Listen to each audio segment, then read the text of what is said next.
welcome to Cosplay Stitch and Seam. I'm Pannon. I'm V-Fire. And I'm David. You sound kind of like Batman. I am the podcaster. I am the knight. I So am dramatic. the podcaster suffering from COVID. Yeah, It's been a heck of a time, you guys. 10 out of 10 would not recommend. Oh no. Well, I'm glad you're feeling up to recording with us. We have missed you. Missed you both. It's been a lot of fun. I've watched a lot of movies and Zelda shrines. There's the brain fog. Those have been very difficult. Their difficulty shot up this week, and I have no idea why. No idea. No idea.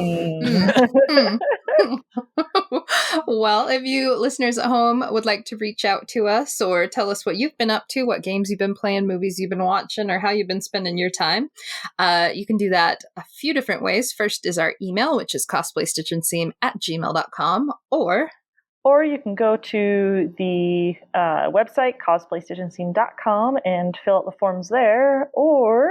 Go to the Facebook page. So you're going to get the very bare minimum version of this, you guys. I'm so sorry. Facebook page, Discord, help out the show, leave a review, share the podcast with a friend.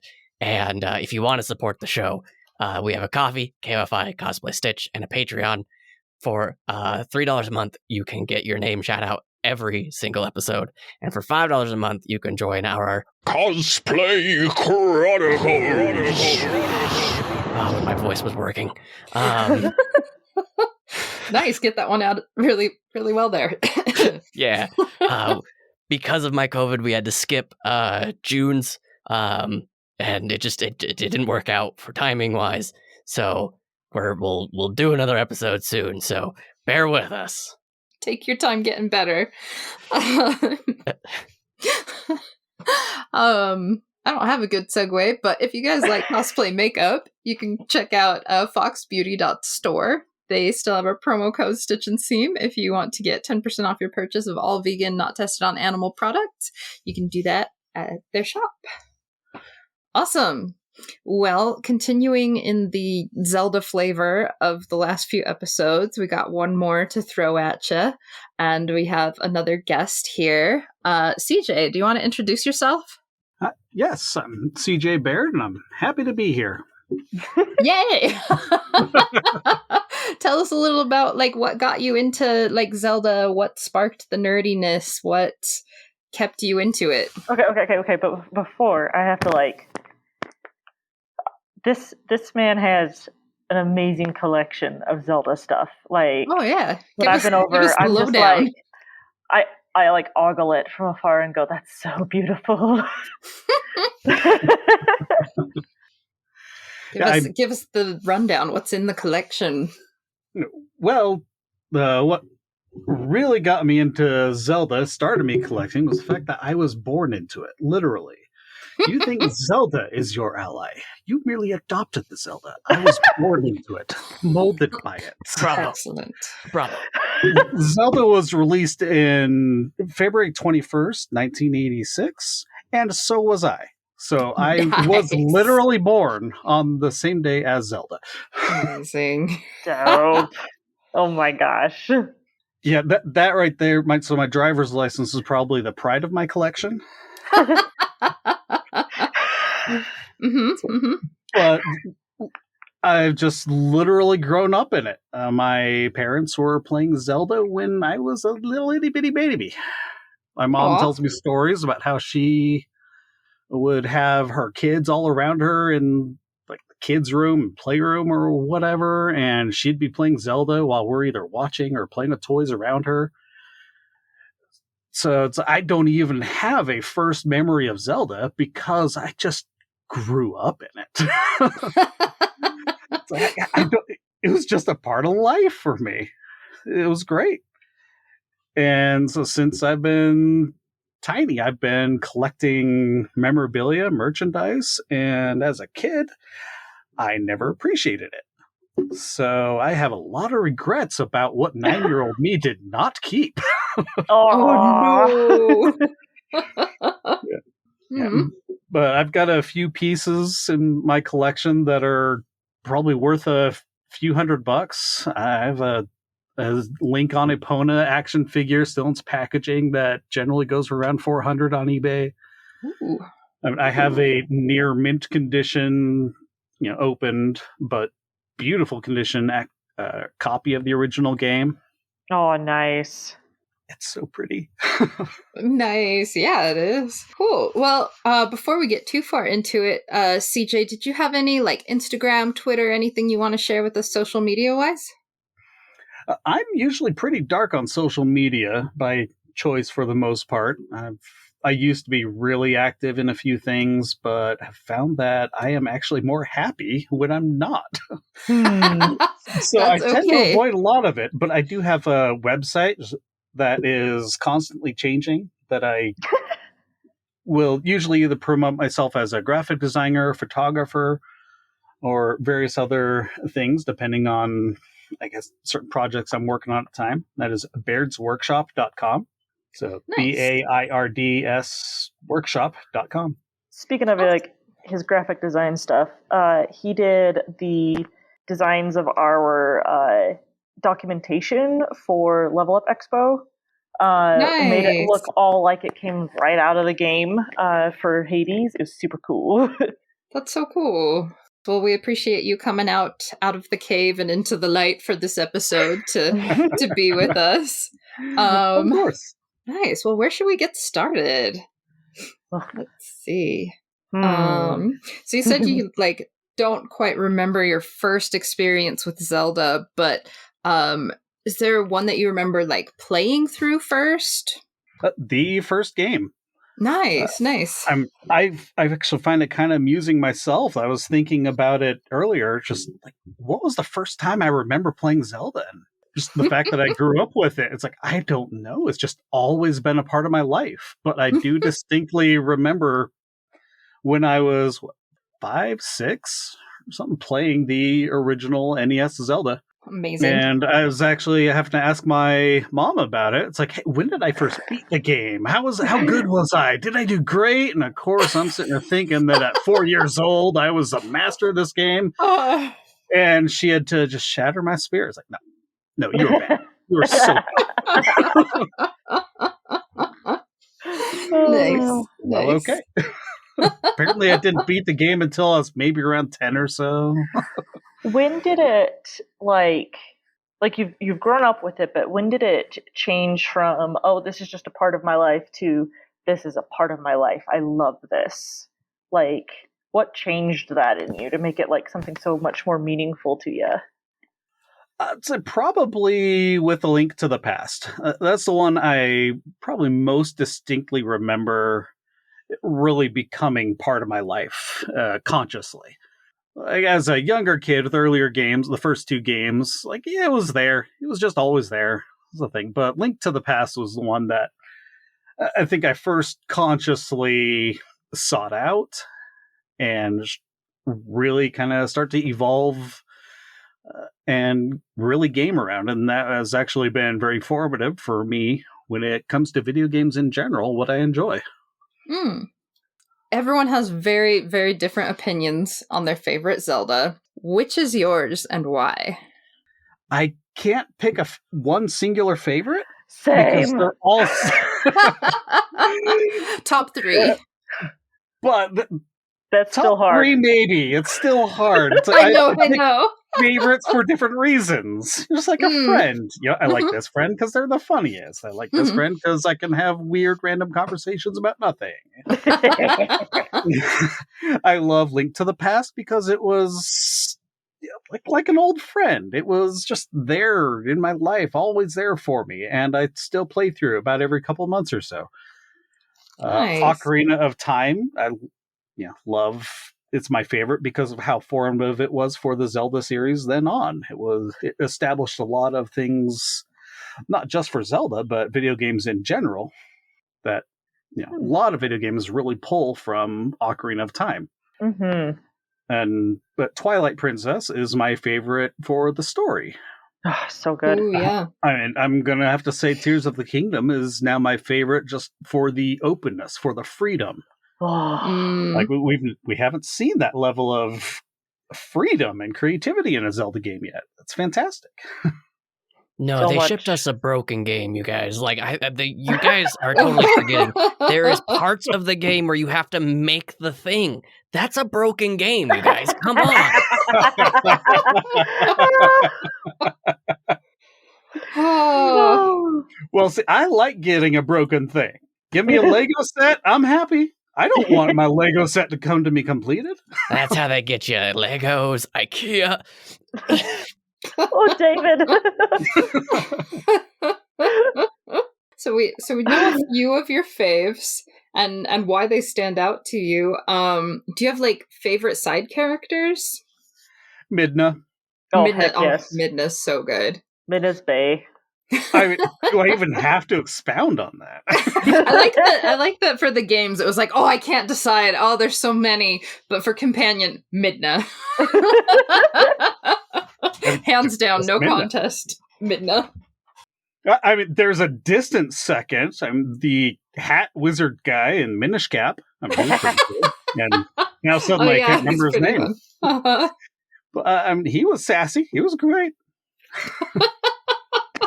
Linebeck would probably be my second one. I freaking love really? Linebeck. Linebeck. He's so funny. He would be like not even in my top 20. That's so funny. He's so terrible and I love him. Oh, dang. Oh. How about you, Mercedes? You got some fun Zelda related questions? Yes, I do. So hit me. So like I've done game devy stuff, right? So from a game devy point of view, how have the games evolved and changed over time, and in what ways have they evolved in a good way, and what ways do you think they could still improve upon? That was a big question. That was not on the list. I'm so sorry. It just came to my mind. I'm so sorry. That is a big question. You're not wrong. No, but I'm thinking about it now. It's funny. There's actually an interview that Shigeru Miyamoto did just shortly before Link to the Past came out, where people were talking to him about his vision of Zelda. And I think he talks about the evolution of it just absolutely perfectly. That is still applicable today. He was mentioning in it that there were a lot of things in the first Zelda game that he felt were actually inadequate. Like, he actually thought the first NES Zelda game was inadequate. Like, Miyamoto himself. Like, huh. And he mentioned in this interview a bunch of things that he wanted to do in it that he wasn't able to because of hardware limitations. And then he was able to pull those off, at least some of them, in Link to the Past. But even then, he was talking about some features and some things that he wanted to cut, that he had to cut out, that he wanted to implement, but they couldn't. Some of those being that he wanted to use the lantern to actually burn down large trees, or even use it to set fire and have that fire spread. That sounds like familiar. Right? He wanted more openness in the game, but they just physically did not have the memory space that they could program the logic to do that. Like, they had the ideas, a lot of openness, but they couldn't program that logic. The technology was limiting at the time. So seeing his interview from way back then, right before Link to the Past was released, comparing that to Breath of the Wild now, if anything, it seems like Breath of the Wild is more what Miyamoto actually wanted to begin with. It's just the technology wasn't there, so he had to do what he could. So we see that evolution, that freedom, that openness. He was talking about a very open-ended, non-linear game to begin with. And technology has evolved so that he's now able to guide the game that he wanted from the beginning. That's true. So So speaking of like how it has evolved and like how we've gotten to see Zelda as a series grow throughout the years, is there a game throughout the Zelda timeline that you would like to see get like a remaster, remake, a glow up, to be more like more recent Zelda games? 2 of them. I'm Twilight Princess, Ooh, just because okay. mostly Twilight Princess is probably my favorite game. Mm-hmm. What would But like a remake or a remaster like entail for you? What would like give it like that extra oomph? Because they kind of did one right before Breath of the Wild came out, and your hearts on the Wolf Link amiibo, when some of them in Breath of the Wild would be based on how many hearts Wolf Link got in a certain trial that you could do in the Twilight Princess remake game. Yeah, I was real mad that I sucked at that game. I came out of that and I was like, I summoned my Wolf Link and I was like, oh, that's a pitiful amount of 3 hearts. That's my hearts. That's my hearts. That's my fault.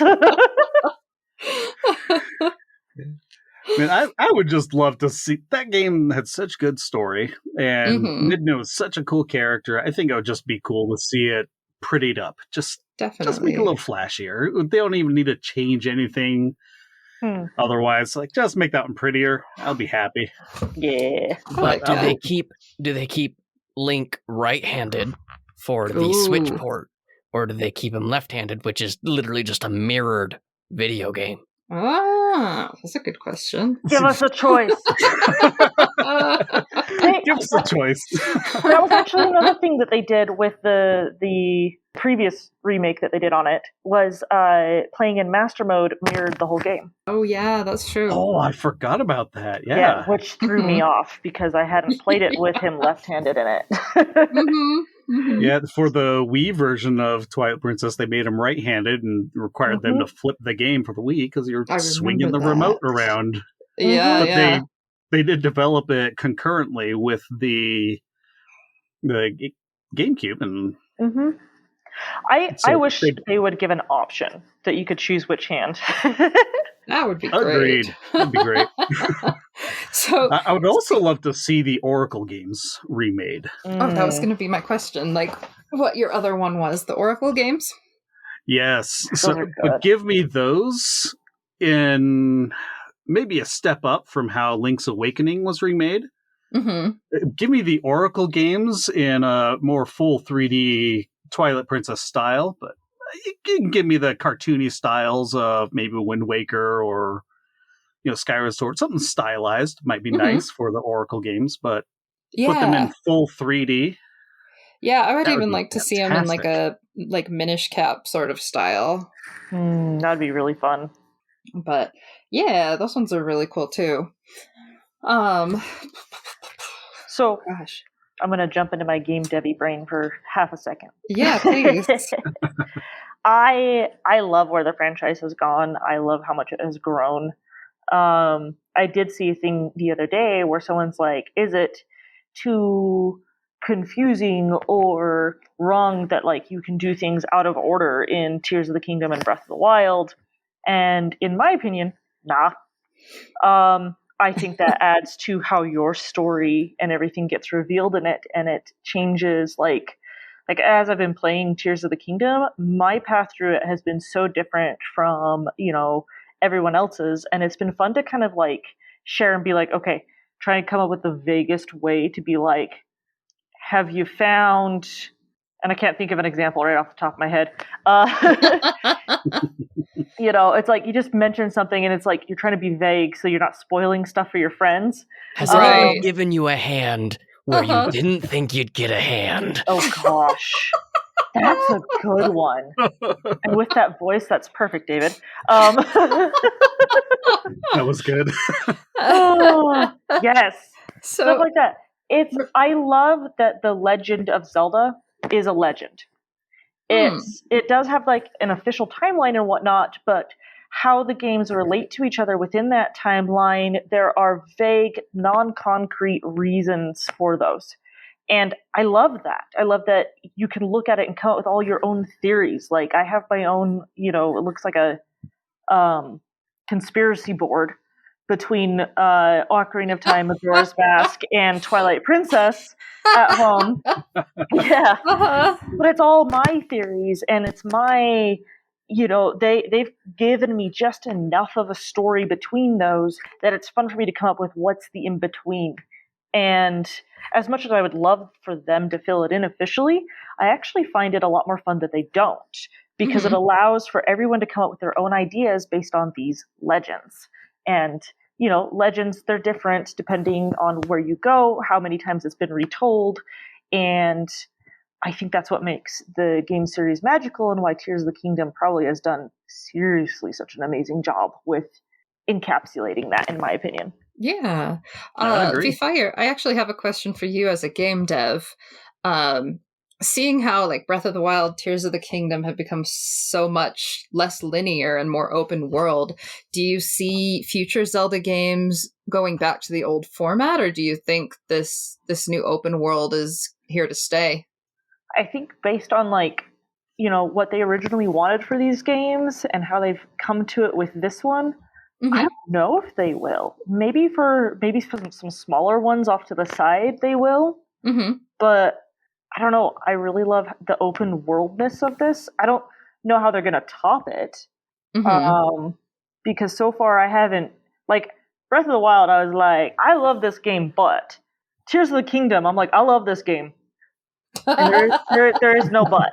I mean, I still need to finish it, but Right. I guess I don't know if it would be concern or like what I would wonder about with future games is, and not having like a more linear storyline, is like Breath of the Wild and Tears of the Kingdom work really well with the open world format. Because like with Breath of the Wild, you're kind of like filling in the memories as you go, and it doesn't necessarily matter what order you get those memories in, as long as you like fill them in eventually if you want to get the complete story, right? Yeah. But I'm curious how they would do that in future games without going back to like a memory loss kind of trope, Yeah. And it could be, it depends on just how they want to tell the story. Maybe they're trying to, pick up pieces of something else that happened, or I thought, like, this is just me jumping in personally with my opinion, but I actually thought that was one of the things Skyward Sword did really well. Because it did have like certain checkpoints that you met throughout the storyline, but it still had an open world feel to it. Yes. And I would almost kind of like to see something like that. Yeah. I've loved how they've combined a linear story with an open world feel in their past games. And I guess what I'm trying to say is I don't think I could ever see them doing a completely strictly linear game ever again. Right. But having that combination, I think that could still be a combo, and maybe doing more open world with a story that you can follow, but they'll have to be smart about it, like doing the memory loss thing, or, like in this one, we're trying to figure out, where's Zelda? And so you're picking up those breadcrumbs, figuring out what happened there. Tears, not breadcrumbs. I think we're kind of discounting the fact that there are so many people who miss that nostalgia, that Ocarina of Time and the original Legend of Zelda. They are two terribly different video games, not just in the sense of design, but in the way that they can be played, because you cannot go to the water temple first. You have to go and do X, Y, and Z first. You have to go to the Temple of Time before you do, before you fight Ganon. So I think, and Legend of Zelda originally, you could do the puzzles in any order. You could go to any dungeon in whatever order you wanted. And I think a lot of people miss that linear narrative that you got. So I think that there is actually going to be more of an outcry for another COVID brain fetch. Maybe some more linearity to it. Yeah, more Ocarina of Time, more Majora's Mask, where there is that openness, but there is still an opportunity to follow a direct path. You can't miss anything because it won't let you. What do you think, CJ? I would agree. Mostly the thing that I think a lot of people discount is Nintendo likes to innovate. They like to look what they've already done and not do that. Yeah, this is Definitely. With Breath of the Wild, Tears of the Kingdom, they're doing the huge open world, infinite choices type of idea. They've already done that now. So what's next? And far be it from me to say for sure, but they have played with that choice, that idea of choice, through tons of Zelda games. Like the very first one, like David mentioned, it's like you could go through those dungeons in any order. In Link's Awakening or Link to the Past, you could actually go through several dungeons in the Dark World in different orders if you wanted. And Link Between Worlds, especially, they really encourage you I love to. that one. So underrated. Yes, thank you. But I mean, that one there was no order to it, and yet they still maintained a really good linear story amongst us.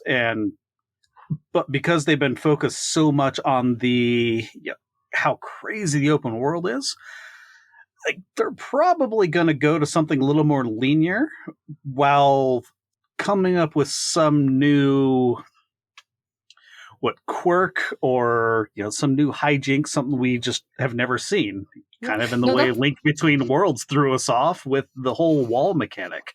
Yeah, that was that's wild. A really good point. I actually, based on your comment, I'm curious, like, how all of you think Zelda might innovate in the future. Like, is there a direction you'd like to see the game go, or something you'd like to see them try with new technology? Like, I would love to see a Zelda game that had like multiple endings, that like depending on your choices throughout the game, it would change how the game ends. I love that. Yeah. I mean, they already allude to, that the different timelines are caused by, yeah, exactly, things happening. Mm-hmm. Oh, shoot. That's the thing with Nintendo, is that they just come up with the wackiest, weirdest ideas from like off the wall. Like, let's have a wall mechanic where you can. Yeah, no, totally. I'm just curious with like newer technology, if they'll try to incorporate things like having not like an AI necessarily, but having more opportunities for choice or conversations, and maybe like not having as many duplicate conversations. Oh yeah, I would certainly hope so, especially after like Hades. It's like, oh yeah, it's doable, so guys. Yeah. Mm-hmm. Yeah, I find I don't like trying to predict what Nintendo's going to do next, especially with Zelda games, because every time I try to, I'm so far off. Like, when they before they announced Wind Waker, we all thought the next big Zelda game was going to be something just really, really cool looking, based off of this tech demo that they showed. That actually looked a lot like Twilight Princess. But then we got this wacky cell-shaded pirate adventure. Like, what the heck is that? I love that game. And then, who could have predicted Four Swords Adventure? Like, multiplayer Zelda on 4 Game Boys? What is this madness? And the Link Between Worlds, Triforce Heroes having like Triforce 3 links now? My gosh. I'm like, yes. That was so if anyone's still playing that, like, hit me up, because I need to complete my costume gallery. I have it. Let's do it. Yes. Like, I never could have guessed any of these. Not a one I could have predicted. So I'm just sitting back. I'm just going to watch. I'm just going to see what happens. I'm not going to... Trying to guess and predict is just setting myself up for disappointment. Well, I think it also, like, just throwing out like ideas here, but I know with like Breath of the Wild, there were like some prelim sketches of like this future punk Link on a motorcycle. Yeah. And I'd kind of like to see that in a more futuristic setting. Like, I love the parts of Zelda that have more modern technology, like with Skyward Sword. Going to like the Zonai ruins was one of my favorite parts in the game. The fact that they had like a dragon god of like electricity was just like really cool to me. And then in Breath of the Wild and Tears of the Kingdom, getting to see like the Sheikah technology and the Zonai technology, and I don't know, I really want to like go into more of the sci-fi almost elements of it. I've got a We'll see. pitch. Yes. So it's the end of the timelines, right? It is not necessarily that the fact that they're bringing them together. No, Zelda is done.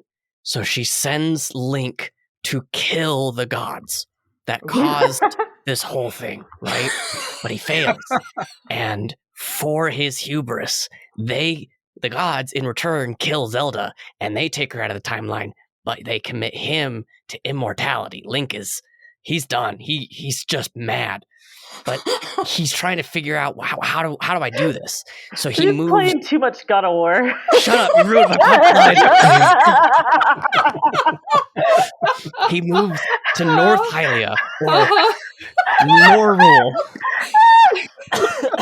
Now I just want Link with like a shaved head and face paint, and he's got a beard, and a little child comes up, very blonde, and goes, "What are we gonna do, Dad?" And all that the dad can say is, "Ha ha ha," and we'll call it Zelda of War. Oh my god. Oh, I got tears in my eyes. That's beautiful. Yes. Very good. So,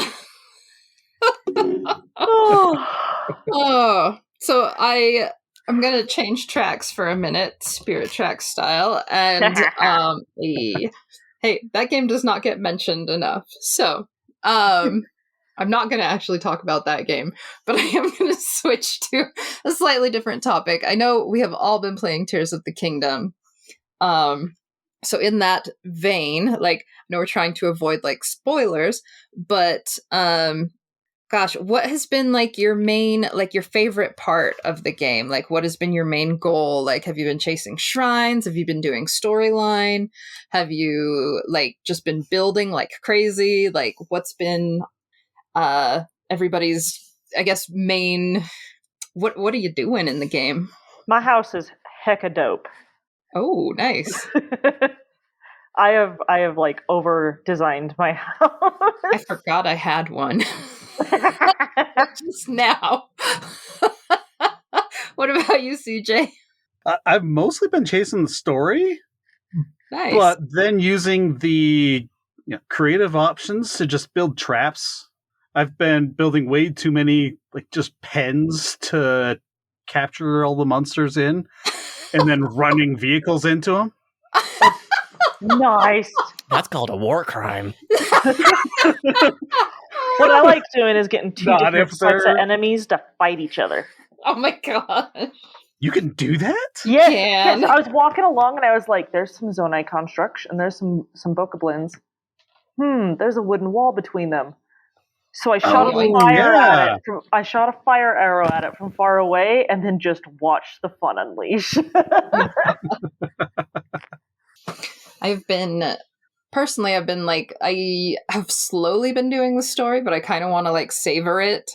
So I've been doing like side quests like crazy and trying to expand my maps. So I have like the main map all filled out, but I'm trying to get all the like light routes so that I can get the map below to fill out. I can't remember if we mentioned last time that the shrines line up with where the light routes are.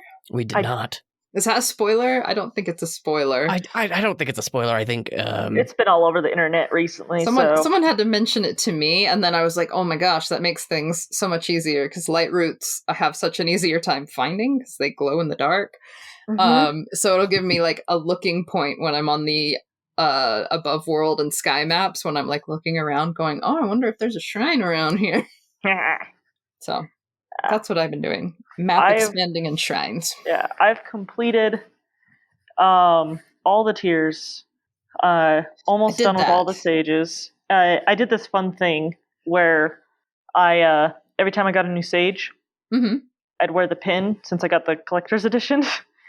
And the kids at my work, every time they see me with a new pen, no way.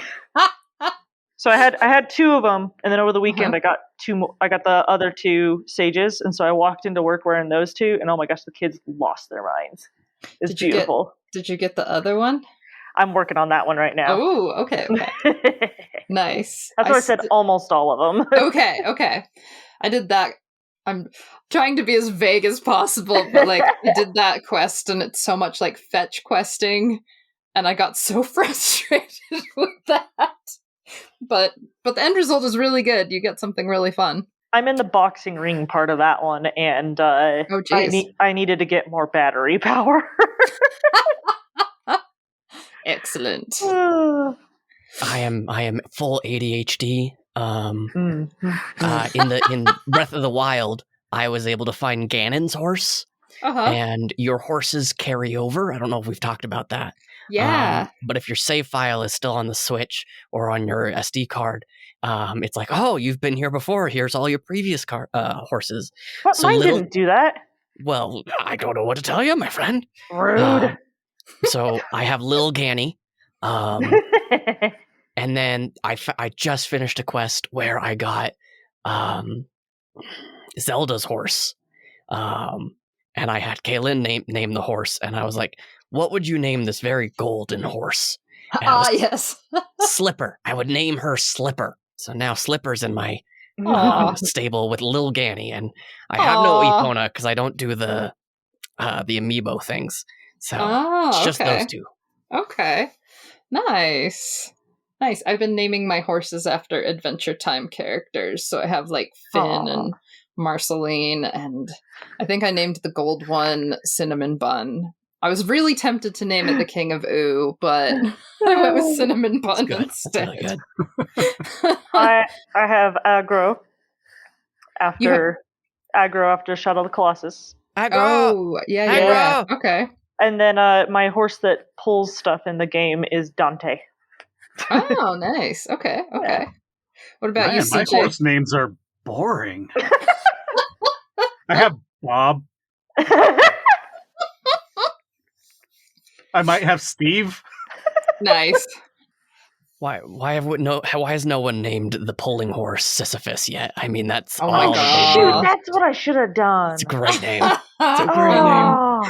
That was very good. That Very would be good. pretty good.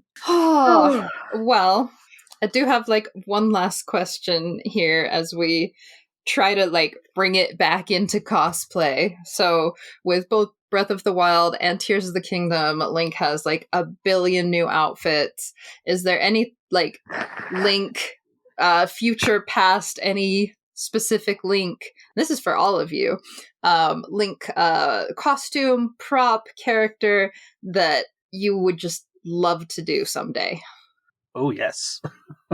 So this goes hand in hand with a fantasy Zelda game that I would love to see, but I want to do a kind of disgruntled middle-aged Link, where he's a battle-hardened veteran, bearded, the kind of guy, he's just tired. Lives in Norrule. I'm telling you, it writes itself. Uncanny there. But yeah, that's a Link costume I would love to do, where instead of a kind of goofy looking tunic, it's like, give me more of a nice military like outfit, or cool medieval jerkin, something that actually looks that a grizzled, in his 40s, maybe, veteran would love to wear, be proud of. Ooh, okay. Nice. I am in love with the Depths armor so much. Ooh. I want to embroider that. I want to wear that. I want it now. Is that the one with the like pointy hat? Yes. Okay, that's what I thought was going to be one of your favorite. Yeah. I like that one a lot too. The tunic, I was like, oh my gosh, I love this. And I immediately diverted everything I was doing in the game to get all the rest of the pieces. Have you guys done the labyrinths yet? I'm working on those. They hate me. Only one. 1.5. I did one, and then I got almost through the other one, and yeah. I've done half of 2. I'm 2/3 done. Ooh. I, like complete, like ground, sky, and and wow. depths. And the armor that you get out of it is super cool looking. I think Nice. it's a bad guy's armor that you're wearing, but I have no Ooh. proof. Yep. I'm not done with it yet. I don't have the headpiece that ties it all together. Ooh. Dang it! Now that's what I'm going to go focus on. Yes. It's pretty good. Nice. Gosh, I really want to cosplay, like, outside of Link. I would love to do like Sonya or Raru. Oh, Sonya's so pretty. I know. I love freaking Raru. Like, I just love that his ears move. I think it's the cutest thing. But of Link's outfits, I really love gosh, you guys already said such good ones. I like the sexy back window frostbite shirt. Like, I like that one. I don't know if I like the whole outfit together, but I love that one. And the I forget what it's called. The one for the bubble gems where you get the like blue and white kind of set with like the wispy weird patterns on it. And then it has like these gathered Hakama pants. It's really pretty. Oh, You get it by collecting all the bubble gems for was it Colton? The monster guy? Colton. Yeah. I've got. I just need and to the get fabulous hat. I want to make yes! the fabulous hat. Everybody needs the fabulous hat. Cece's hat is just so dope. Yes. I especially love the lip gloss that goes with it. Yes. You guys are making me realize how much more of the game I still need to play. Yes. Oh my gosh. I'm sitting here wondering, what are they talking about? What is Yes. this outfit? I need this. Yes. Fashion, baby. Action. Nice. Well, CJ, thanks so much for sharing your nostalgia and fun Zelda memories with us. Of course. We usually like to end the episode with either a horror story or like a fun story about fandom or cosplay. Do you have one that you want to share with us?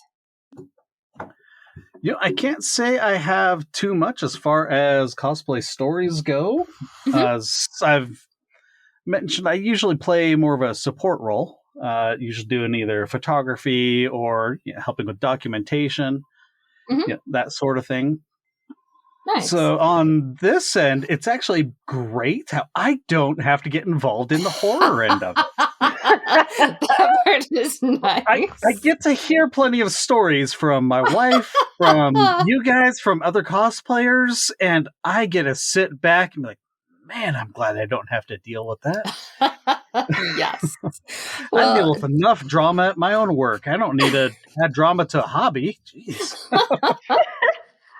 Well, David or Mercedes, do you have a cosplay horror story?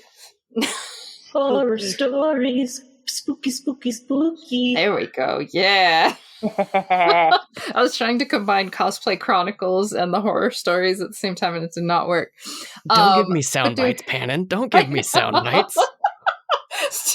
No. But do we have some from our listeners at home that you want to share?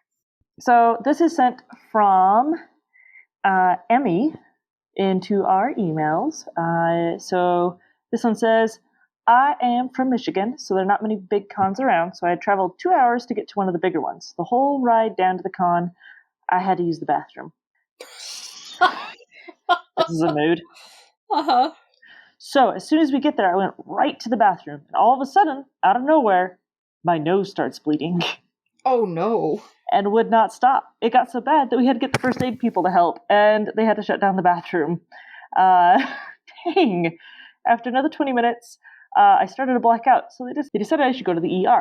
At the time, I couldn't move my legs, so they had to wheel me out of the con in an office chair while all the con goers watched me. Oh, that's awful. This is why I play support. Yes. Oh my goodness. Yes. Luckily, they just had a scratch on.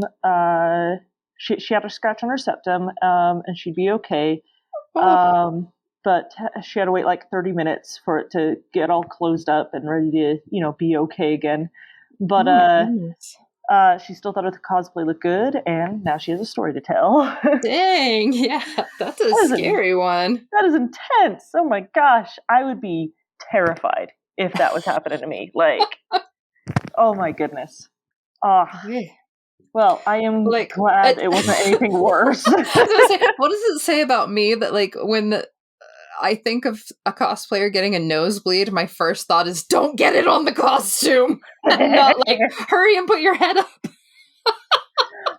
Well, when I sliced my thumb on the bandsaw, my thought as I was holding it, trying to get inside to the work seat, was, don't get blood on the floor, don't get it on the door. I mean, I'm in the garage. Oh my goodness. This is very good.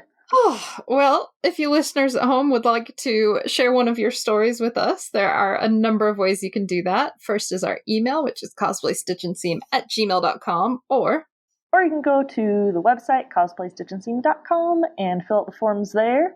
Or I'm going to help you out a little bit, David. Thank you. You can go to our Facebook group and join us there for some chit chat, or you can come over to the Discord group, which is like always going. I love it. You guys are amazing. Or you can support us on Patreon or Ko-Fi. Just look for Cosplay Stitch on those, and we'll give you a shout out. And I don't have the list, David. I'm sorry. Some of those amazing people that we need to thank in this fantastic 8 cigarette packs a day voice that we've got. Jackass, Delayed Cosplay, Cynthia Eve Cosplay, Star Fetcher, Mace, Tim Yoke, Troft Cos. Gonna take a break for a second. Didn't want to have to cough in your ears. Troft Cos, Lydia, Rose Does, Yggdrasil, Dr. Steggy, Cynics, Hot Riku, Rena Mira, Jazzy Kofed, Jaguar Quinn, Gloria Shu, Sudi, and Silver Deeds. Nice. Thank y'all so much for tuning in, for supporting us. As always, if you guys want to go to foxbeauty.store and check out their website, you can use that promo code Stitch and Seam to get 10% off your purchase. Thanks as always to Macy Roberts for the use of her music as our theme song, and to David Jeffers for his amazing editing. I don't know if you want to chat about your podcast right now, but if you want to fill this in later, you can do that also. I mean, I've got the voice now. Like, I'm at a sexy baritone kind of thing going on. Yeah, limited edition, David. Do you ever?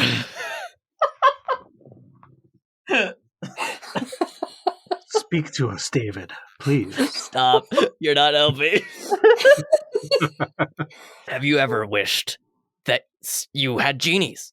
Well, we are reading in Comic Trades Monthly 8 Billion Genies, where every person on the planet gets one wish. And it's a story of what happens in the first 8 seconds, 8 hours, days, weeks, months, decades, millennia. It is a fantastic story that made me cry. And if you want to join and hear all about 8 billion genies, go over to Comic Trades Monthly. And if you enjoy this voice when it's not sounding as sexy as it is right now, go check out the last voice where I have a scripted audio drama. And maybe I'll pull out this voice for season 3. I'm feeling inspired, you guys. Yeah. Don't get sick again for the voice. It's worth it. It's worth it, Mercedes. Nice. Well, like I usually have a pun for the end of the episode, but I've been preparing all these like pride puns for June, and I mean I've just thrown out so many Zelda puns. I thought if I made another one, I'd have to try and force it. Try and force it. Oh, that was like the worst response yet. I'm sorry. I put you down, Bennett. I can't groan. You just kind of sound like the Ring. Well, bye guys. We'll see you next time. Bye. David, feel better.